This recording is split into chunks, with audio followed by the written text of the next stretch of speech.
Kuliah kerja nyata adalah sebuah sebutan yang sering diterapkan kepada para mahasiswa yang seusai masa kuliahnya ada sebuah praktek kerja di mana seorang mahasiswa belajar untuk mempraktekkan apa yang dia dapatkan dalam teori-teori di perkuliahan dalam kelas untuk lalu kemudian dipraktekkan di dalam sebuah komunitas atau di sebuah kawasan yang mana teori-teori yang sudah dipelajarinya itu dapat diterapkan. Lalu bagaimana dengan praktek iman yang nyata? Tentu saja iman yang berasal dari teori-teori firman Tuhan yang didengarkan dari khotbah-khotbah, renungan-renungan, atau mungkin dari penggalian-penggalian firman Tuhan yang dilakukan sebagai sebuah pembelajaran teoritis, maka itu tetap perlu untuk dilakukan langkah-langkah praktis, yaitu penerapan dari apa yang dipelajari sebagai teori. Banyak kali orang percaya secara konsep sangat memahami, secara teori sangat menguasai, bahkan ayat-ayat kitab suci juga banyak dihafalkan. Namun pada saat ingin diamalkan, begitu pula pada saat ingin mempraktekkan iman yang tadinya hanya teori itu menjadi nyata, mau tidak mau seseorang harus ada diutus ke kancah pergumulan setiap hari lewat pengalaman-pengalaman hidup, lewat peristiwa-peristiwa yang ia temui di dalam sepanjang kehidupannya. Disinilah iman menjadi hidup. Iman menjadi nyata karena diterapkan di dalam kenyataan hidup. Iman yang sejati bukan iman yang lari dari kenyataan, tapi iman yang justru berani menghadapi kenyataan itu. Karena itu perlu praktik iman nyata. Saya Nikolas Kurniawan menemani dalam Sabda Tuhan yang akan menyapa hari ini dalam rangkaian renungan-renungan tentang praktek iman yang nyata atau praktikum iman. 21 renungan kita akan temui mulai dari kemarin dan hari ini hari yang kedua. Praktik iman nyata atau praktikum iman yang kedua ini kita akan belajar dari Yakobus pasal yang ke-1 ayat yang kedua sampai ke-4, lalu ayat 12 sampai 15.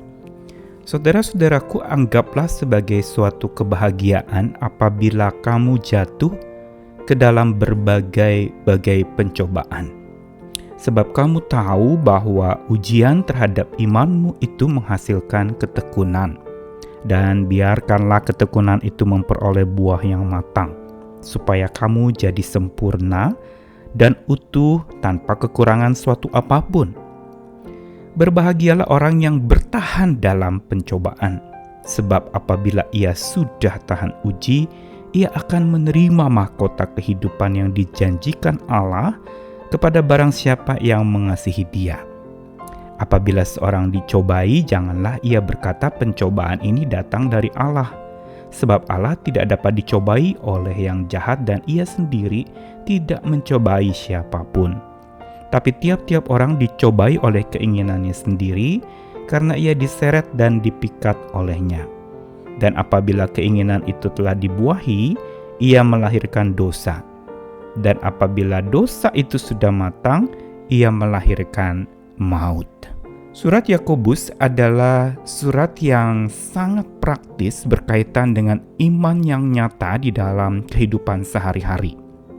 Karenanya, dalam ayat demi ayat di surat Yakobus kita akan temukan begitu banyak praktikum-praktikum iman yang dilakukan di sana. Dan di dalam pasal yang pertama ini, dengan tegas, Yakobus mengawalinya, dia sebagai seorang yang melayani di jemaat, yang berarti dia juga tahu bagaimana praktek kehidupan jemaat dalam pergumulannya sehari-hari di tengah-tengah kancah tantangan hidup yang begitu berat dan berbagai macam ujian serta cobaan yang mereka temui.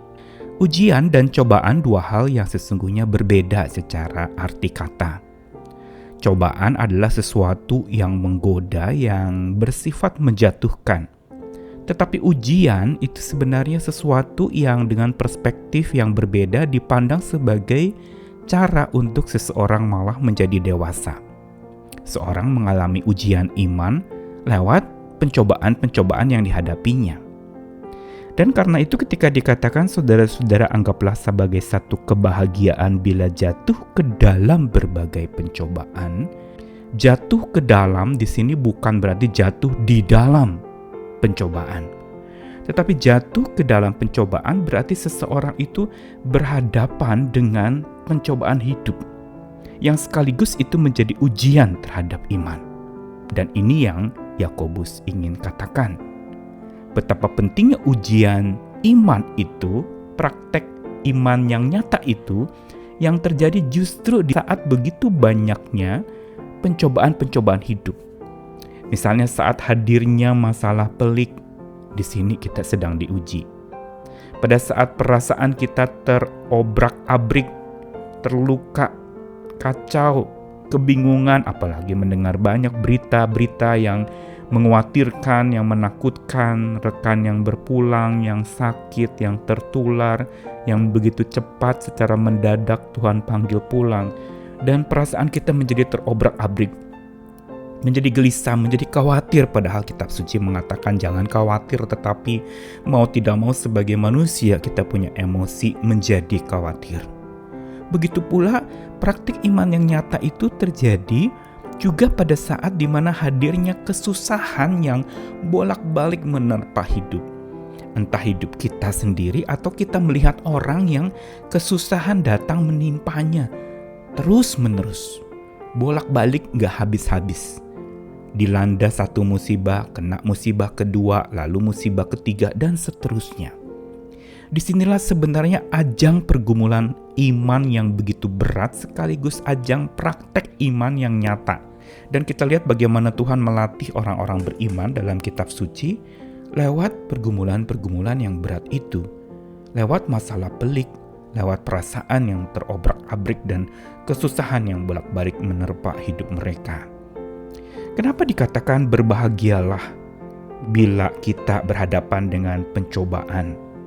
Karena ujian iman itu akan menghasilkan ketekunan. Disinilah latihan untuk tekun. Kadangkala Tuhan mengizinkan kita ada di dalam sebuah kancah masalah yang lama tidak usai, yang begitu panjang waktunya tanpa kita tahu kapan selesainya. Justru latihan ketekunan itu terjadi di dalam ujian iman. Dan bila ketekunan itu memperoleh buah yang matang, dikatakan, maka kita menjadi dewasa. Di sini digunakan kata sempurna. Menjadi utuh, punya wawasan iman yang utuh berarti melihat segala sesuatunya, segala hal yang baik ataupun yang buruk itu secara utuh. Bahwa di balik segala pergumulan itu ada tangan Tuhan yang bekerja secara utuh, berarti melihat selalu ada sisi baik di balik yang buruk dan selalu hati-hati ada hal yang buruk pula di atas sisi yang baik itu. Dan ini yang juga dikatakan dan ditambahkan lagi dalam ayat 12-15 bahwa berbahagialah orang kalau tadi jatuh ke dalam pencobaan atau berhadapan dengan pencobaan, sekarang justru berbahagialah orang yang bertahan di dalam pencobaan. Karena disitulah justru iman menjadi tahan uji. Dan ujungnya adalah dia terima mahkota kehidupan yang dijanjikan Tuhan bagi orang yang mengasihi Dia. Dan saat dicobai, jangan mengatakan pencobaan itu datang dari Tuhan, sebab Tuhan tidak dapat dicobai.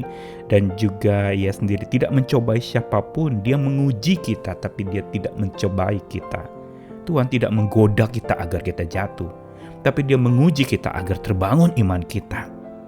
Dan setiap kita hati-hati, ini menjadi pergumulan pribadi, yaitu keinginan kita sendiri menjadi ajang di mana kita bisa jatuh di dalam pencobaan. Kita diseret dan dipikat oleh hal itu. Dan semua ini dirangkum di dalam satu praktek iman yang nyata. Iman yang teruji adalah iman yang terpuji, dan melaluinya nama Tuhan selalu dipuji. Karena itu, marilah kita praktekkan iman yang nyata di dalam kehidupan yang nyata, yang memang berat, yang memang sulit untuk kita tanggulangi, tetapi bersama dengan Tuhan, Tuhan akan mendampingi kita, dan biar kita menjadi tambah tekun, iman kita teruji, dan nama Tuhan dipuji. Amin.